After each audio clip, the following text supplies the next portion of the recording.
इस्लाम और आज का मुसलमान। इस्लाम की तालीमात वाकई बहुत बुलंद और पाकीज़ा हैं, लेकिन हर मुसलमान उन तालीमात पर कितना अमल करता है यह अलग बात है।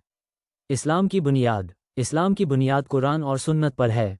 कुरान इंसाफ, रहमत, सब्र, अमानतदारी और इंसानियत सिखाता है। आप रसूलुल्लाह की ज़िंदगी अखलाक, सच्चाई और रहम का बेहतरीन नमूना है।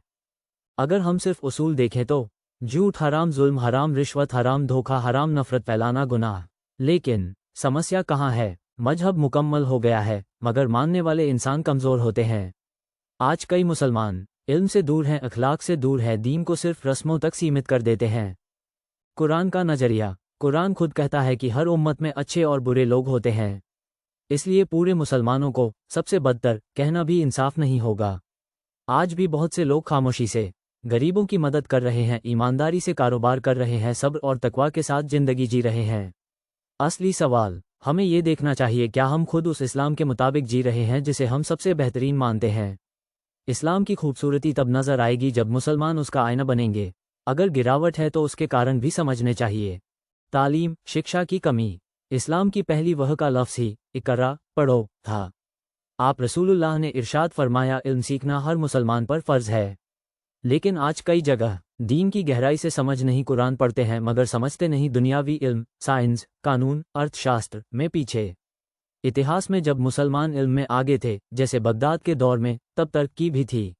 जब इल्म कमज़ोर हुआ तो समाज भी कमज़ोर हुआ। नतीजा अज्ञानता, गलतफहमियां, कट्टरता या लापरवाही। सियासत, राजनीतिक हालात। इस्लामी इतिहास में बड़े बड़े उतार चढ़ाव आए। ऑटोमन एम्पायर के ख़त्म होने के बाद मुस्लिम दुनिया छोटे छोटे देशों में बंट गई। फिर उपनिवेशवाद, आंतरिक तानाशाही, भ्रष्ट नेतृत्व, बाहरी हस्तक्षेप, इन सब ने मिलकर अव्यवस्था पैदा की। जब इंसाफी और अमानतदार नेतृत्व नहीं होता तो समाज में नाइंसाफी, आर्थिक असमानता, हिंसा बढ़ती है। अखलाक, चरित्र और अमल। सबसे अहम बिंदु यही है। कुरान और सुन्नत का मकसद इंसान का चरित्र बनाना है। मगर नमाज है मगर सच्चाई नहीं, रोज़ा है मगर गुस्सा भी है, दाढ़ी है मगर इंसाफ नहीं। जब दीन सिर्फ रस्म रह जाए और अखलाक न रहे तब गिरावट आती है। असली जड़ क्या है? तीनों एक दूसरे से जुड़े हैं। तालीम की कमी, सही समझ नहीं, गलत सियासत, सामाजिक अन्याय, अखलाक की कमी, व्यक्तिगत पतन। और इन तीनों का असर पूरी उम्मत पर पड़ता है। समाधान कहाँ से शुरू हो?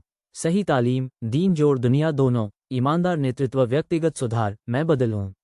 कुरान का सिद्धांत है, अल्लाह किसी कौम की हालत नहीं बदलता जब तक वे खुद को न बदलें। इस रमजान खुद से वादा करें, सबसे पहले खुद को बदलना है।